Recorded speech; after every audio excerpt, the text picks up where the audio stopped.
तालका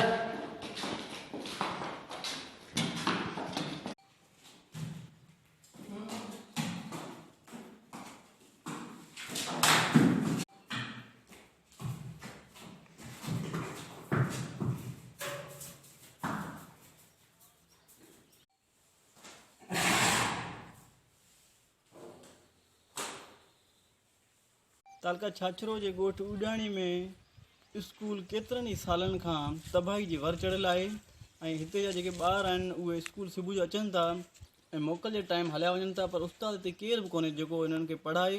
केतिरनि ई ॾींहंनि खां ई कोरोना खां पोइ स्कूल खुली आहे, न अॻु में उस्ताद आहे न ई पहिरीं खां उस्ताद आहे। ऐं जेको स्कूल जी बिल्डिंग चौदीवारी जेको बि आहे इहो तबाही जे वर चढ़ी वई आहे ऐं हिते जेको शागिर्द आहिनि उन्हनि जो मुस्तक़बिल दाग़ थी वियो आहे ऐं को बि उस्ताद न आहे। असांजे गवर्नमेंट खां मुतालबो आहे त असांखे उस्ताद मिया करे ॾिना वञनि ऐं बिल्डिंग बि ठाराए ॾिनी वञे। ऐं जानवरनि जो वाड़ो बणिजी वियो आहे, हिते केतिरा ई जानवर वेठा आहिनि, को बि ॿार आहे कोन हिते, ॿार अचनि था त को उस्ताद कोन्हे। हाणे उनजे करे असांजी गवर्नमेंट खां मुतालबो आहे स्कूल जी बिल्डिंग ॾिनी वञे त जीअं शागिर्दनि जो मुस्तक़बिल बची वञे।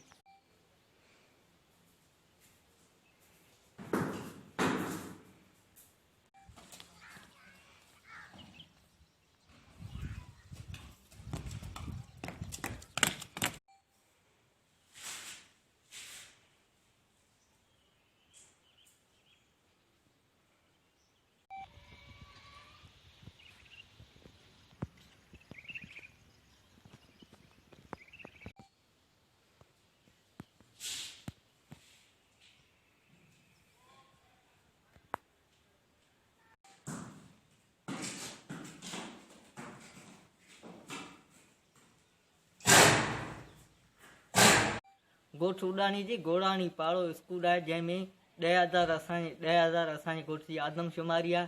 हीउ स्कूल आहे जानवरनि जो वाड़ो बणिजी वियो आहे। हिन में ॿकरियूं गॾियूं केतिरियूं बि हूंदियूं आहिनि, केरु पुछण वारो कोन आहे। असां सिंध सरकार खे अपील आहे असांखे जल्द में जल्द असांखे उस्ताद ॾिनो वञे। असांजे ॿारनि जी तइलीम तबाह थी रही आहे। हाणे ॿार केॾा वञनि, घर वेही वेही लॉकडाउन में 3 महीना, हींअर 3 महीना खां पोइ स्कूल खुली आहे, घर वेठा आहिनि, उस्ताद आहे कोन। असांजो मुतालबो इहो आहे असांखे महिरबानी करे उस्ताद ॾिनो वञे।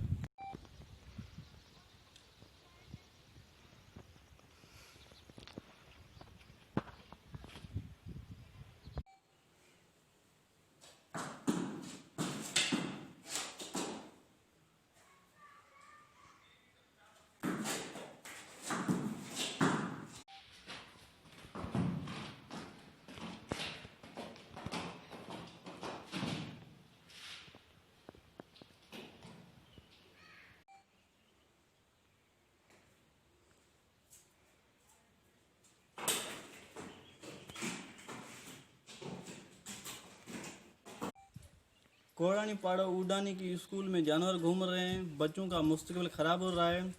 कितने ही दिनों से यहाँ स्कूल खुले हैं और कोई टीचर नहीं है। हमारे पास बच्चों का मुस्तकबिल बहुत ख़राब हो गया है और ख़राब हो रहा है, कोई उस्ताद है नहीं।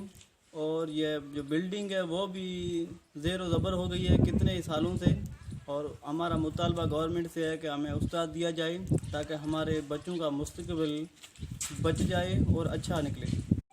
तहसील छाछरो और डिस्ट्रिक्ट थरपारका के गांव उडानी, जहां पे गोड़ानी पाड़ा में जो स्कूल है वो ज़ेर ज़बर हो गई है कितने ही सालों से।